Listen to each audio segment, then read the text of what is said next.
الحمدللہ رب العالمین والصلاة والسلام علی اشرف الانبیاء والمرسلین اما بعد فاعوذ باللہ من الشیطان الرجیم بسم اللہ الرحمن الرحیم قال اللہ تعالی فی الکلام المجید والفرقان الحمید اذن للذین یقاتلون بانہم ظلموا وان اللہ علی نصرہم لقدیر الذین اخرجوا من دیارہم بغیر حق الا ان یقولوا ربنا اللہ۔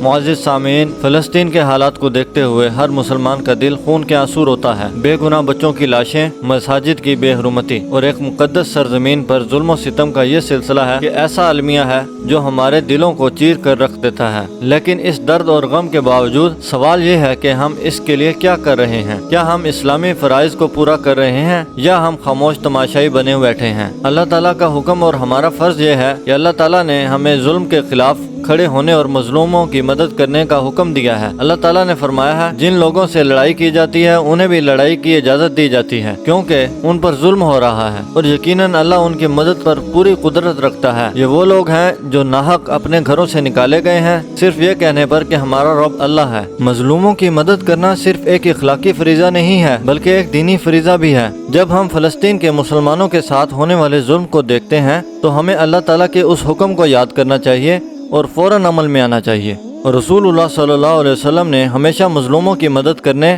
اور ظالموں کے خلاف کھڑے ہونے کا درس اور حکم دیا ہے۔ ایک حدیث میں آپ صلی اللہ علیہ وسلم نے فرمایا کہ جس نے کسی مظلوم کی مدد نہ کی اللہ تعالیٰ قیامت کے دن اسے بھی بے یار و مددگار چھوڑ دے گا۔ یہ حدیث ہمارے لیے ایک سنگین انتباہ ہے۔ ہمیں اس بات کو سمجھنا ہوگا کہ ہماری خاموشی اور بے عملی اللہ کے نزدیک ایک گناہ کے مترادف ہے۔ قیامت کے دن ہر صاحب اختیار کو اللہ تعالیٰ کے ہاں جواب دینا ہوگا۔ حضرت ابو ہریرہ رضی اللہ عنہ سے روایت ہے کہ رسول اللہ صلی اللہ علیہ وسلم نے فرمایا اللہ تعالیٰ قیامت کے دن فرمائے گا اے آدم کے بیٹے میں بیمار ہوا تو نے میری بیمار پرسی نہیں کی۔ بندہ کہے گا اے میرے رب میں کیسے آپ کی بیمار پرسی کرتا، آپ تو رب العالمین ہیں۔ اللہ تعالیٰ فرمائے گا کیا تو نہیں جانتا کہ میرا فلاں بندہ بیمار ہوا تو نے اس کی بیمار پرسی نہیں کی؟ کیا تو نہیں جانتا اگر تو اس کو بیمار پرسی کرتا تو اس کا اجر پاتا؟ اسی طرح اللہ تعالیٰ فرمائے گا اے آدم کے بیٹے میں نے تجھ سے کھانا مانگا تو نے مجھے نہیں کھلایا۔ بندہ کہے گا اے میرے رب آپ کو کیسے کھلاتا، آپ تو رب العالمین ہیں۔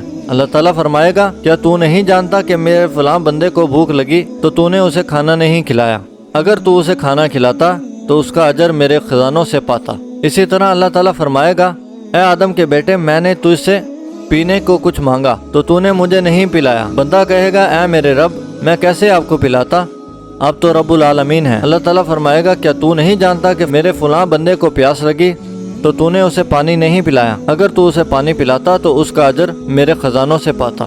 یاد رکھیں فلسطین میں ہر فرد چاہے وہ بچہ ہو یا بوڑھا سب کے سب بھوک اور پیاس کی شدت سے گزر رہے ہیں۔ اس حدیث سے فلسطین کی موجودہ صورتحال کے تناظر میں ایک عظیم سبق ملتا ہے کہ ہمیں اپنے مظلوم بھائیوں اور بہنوں کی مدد کرنی چاہیے جو بھوک اور پیاس کی شدت سے گزر رہے ہیں۔ ان کی مدد کرنا ایسے ہی ہے جیسے ہم اللہ تعالیٰ کے قریب ہو جائیں اور اس کی رضا حاصل کر لیں۔ اللہ تعالیٰ ہم سے قیامت کے دن ہر عمل کا حساب لے گا۔ اگر ہم نے مظلوموں کی مدد نہیں کی، ان کے دکھوں کو کم کرنے کی کوشش نہیں کی تو اللہ تعالیٰ ہم سے اس کا جواب طلب کرے گا۔ کیا ہم اس دن کا سامنا کرنے کے لیے تیار ہیں؟ رسول اللہ صلی اللہ علیہ وسلم نے فرمایا تم میں سے جو شخص کسی برائی کو دیکھے تو اسے اپنے ہاتھ سے روک دے، اگر اس کی استطاعت نہ ہو تو اپنی زبان سے، اگر اس کی بھی استطاعت نہ ہو تو اپنے دل سے۔ یہ ایمان کا کمزور ترین درجہ ہے۔ یہ حدیث ہمیں بتاتی ہے کہ ظلم کو دیکھ کر خاموش رہنا اور اس کے خلاف کچھ نہ کرنا ایک جرم ہے۔ اگر ہم فلسطین کے مظلوم مسلمانوں کے ساتھ ہونے والے ظلم کو دیکھ کر خاموش رہتے ہیں تو ہم بھی اس جرم میں برابر کے شریک ہیں۔